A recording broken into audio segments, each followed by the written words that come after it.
What no one tells you about your mind, you're not broke because you're lazy. You're not stuck because you're unlucky. You're here right now because your mind is running an old program. C. Most people don't realize this. Financial. Sabotage doesn't start with money. It starts with invisible thoughts, subconscious patterns, habits you didn't choose but now live by. And here's the trap: expectation. You get excited about a better future. You feel something big might be possible. That emotion feels good. It's hope. But expectation alone doesn't build anything. You need clarity where you're going. You need commitment to choose what stays and what goes. And you need vision, a picture so real in your mind that you can already walk through it. Vision is not wishing. It's not waiting. It's a decision followed by strategy, followed by relentless movement. So today, we're going to break the chains. We're going to expose the 6 mental habits that are secretly keeping you broke, habits you didn't even know you had. And by the end, you'll see exactly how to replace them with the mindset of someone who doesn't just survive, but leads, builds, and multiplies. Let's get into it. Habit 1. Romanticizing scarcity. Let's be real. There's a strange comfort in just getting by, in surviving, in making things work without stretching too far. You know how it sounds. As long as I have food, a roof, and some peace, I'm good. And hey, that's not wrong. Gratitude is powerful. Living simply is beautiful. But here's the fascinal key. It's still a choice. Comfort is an experience, not a destiny. If your goal is peace, cool, stay there. But if your soul is crying out for more, for growth, for freedom, for a legacy, then comfort becomes the enemy. It becomes a trap. Money is not just paper. It's access. It buys you options. It opens doors you can't even see from where you're standing right now. If you're tired of stress, if you're sick of limitations, if you want to give your kids a different life, then yes, it's going to take discomfort.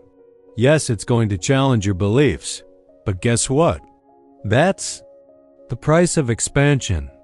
And only you can decide if it's worth paying. You don't have to hate being comfortable, but you do have to admit when it's keeping you small. So ask yourself right now, am I using simplicity as wisdom or as an excuse? Because that answer changes everything. Habit 2. Feeling guilty for wanting more. Let's talk about one of the most sneaky forms of sabotage. Guilt. Not guilt from hurting someone, not that kind. I'm talking about the quiet, deep guilt that shows up when you start to want more. More freedom, more income, more impact. There's this inner voice that whispers, "Who do you think you are? Isn't it selfish to want that much? Shouldn't you just be grateful for what you already have?" Let me tell you something clearly.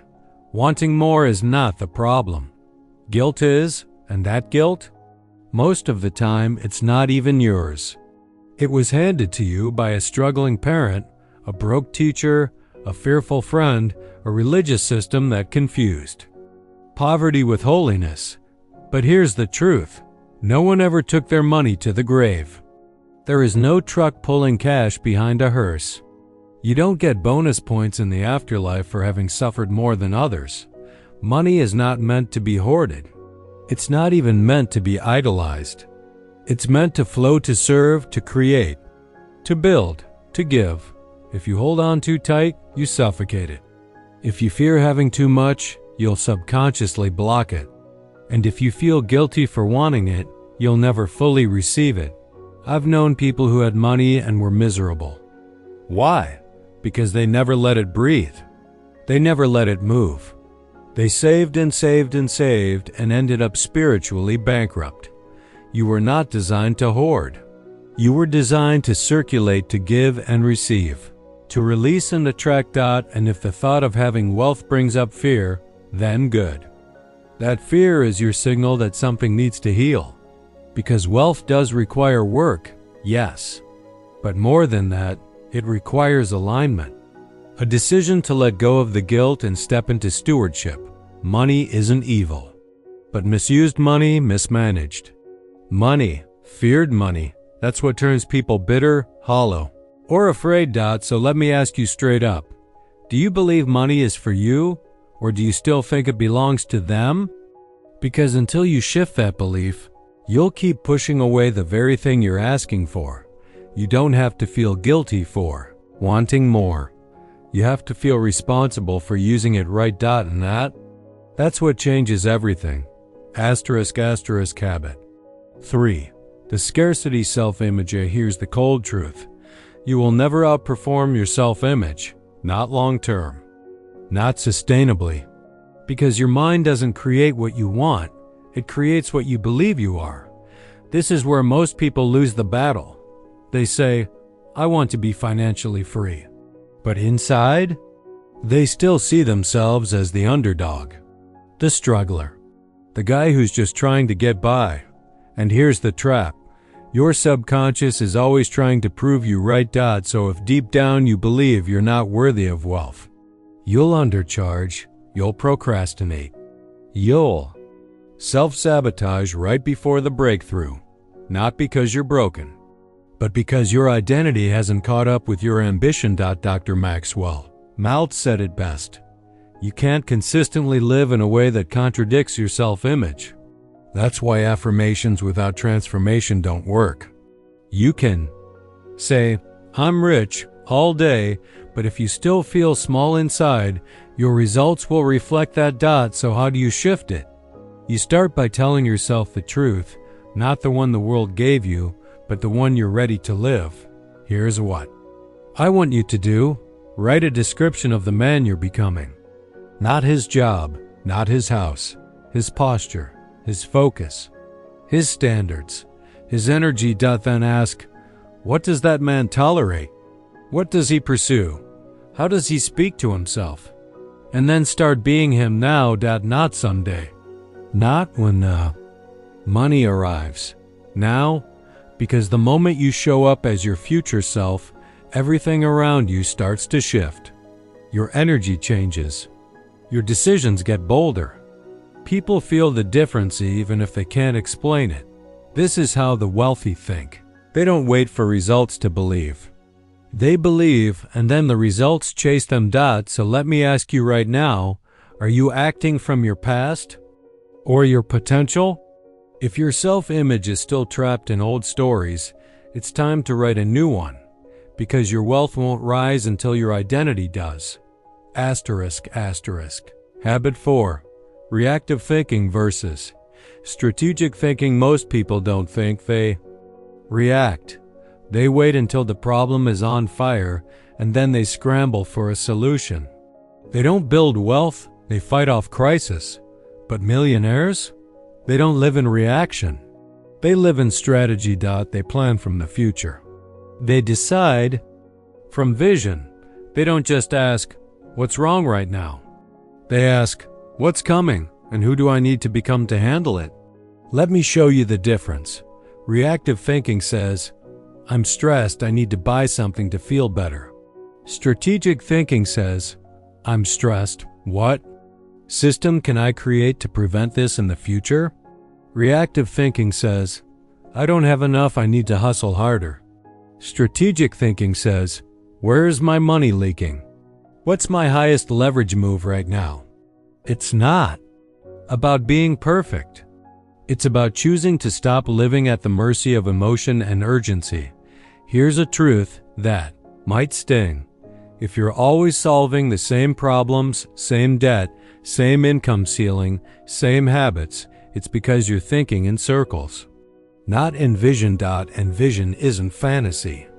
Vision is pre-deciding the path before it appears. Ask any builder, any architect, any real leader, they don't wing it. They map it, and then they move. So here's a practice. At the end of each week, take 30 minutes to ask 3 questions. What problems did I solve this week? What patterns do I keep repeating? What decisions can I make now to prevent the same pain next time?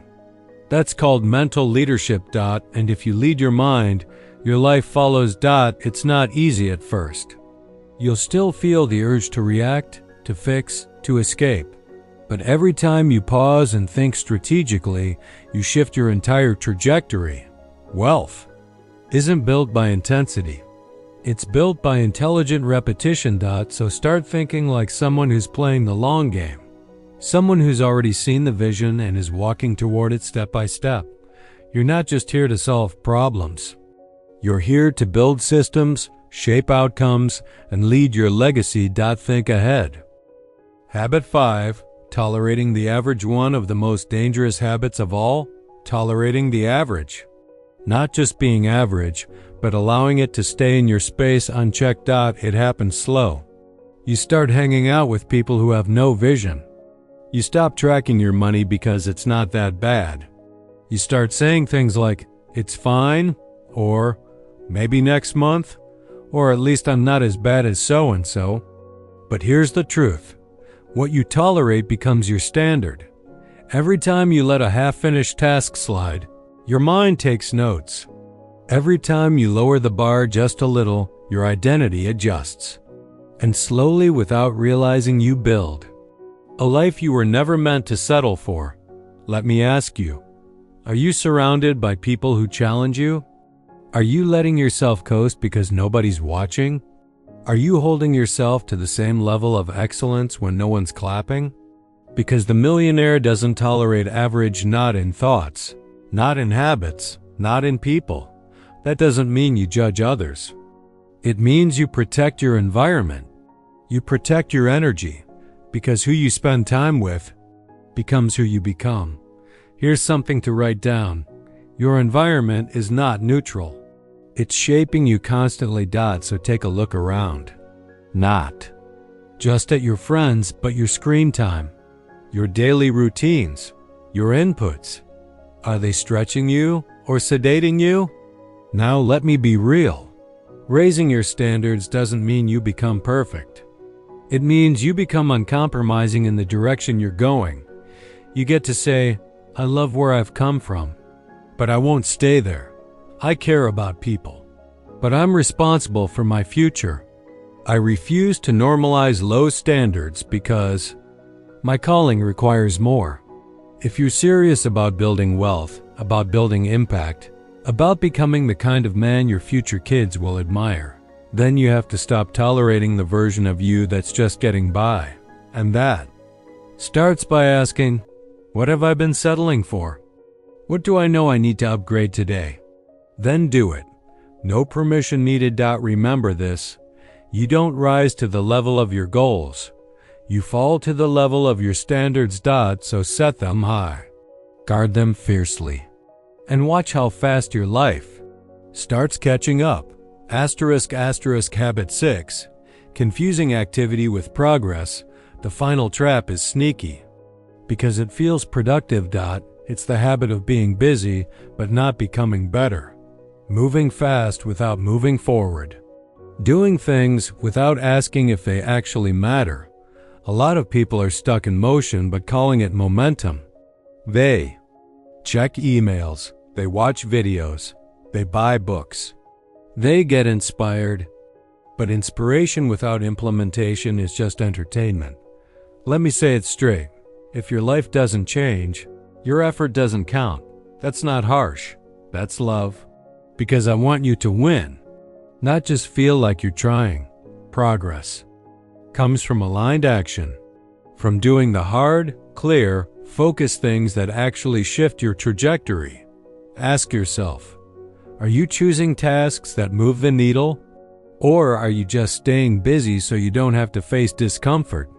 Because millionaires don't worship hustle. They worship results. They rest when it's earned. They push when it's required. And they measure success by fruit, not effort. So how do you break this cycle? Simple. Clarity and accountability. Each day, ask, what 3 things today will make the biggest difference? What will I feel proud of when my head hits the pillow? Then build your day around that. Track it. Review it. Own it. Don't let busyness rob you of your destiny. Final message. From survival to strategy. You've made it through all 6.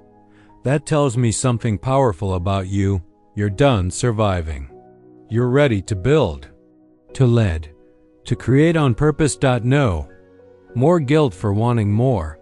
No more fear of stepping up. No more tolerating mediocrity dressed as gratitude. From now on, you move with vision. You choose clarity. You take aligned, strategic action. And when old patterns try to pull you back, remind yourself, I'm not who I used to be. I lead my mind now. So here's your next step. Pick one of these habits and break it today. Not next week. Not after one more video. Now write it. Declare it. Replace it with a new behavior, because the only thing standing between you and the life you were meant to live is the decision to start showing up as that version of you right now. You're not broke. You're becoming, and the mind you lead today will build the life you live tomorrow. Let's go.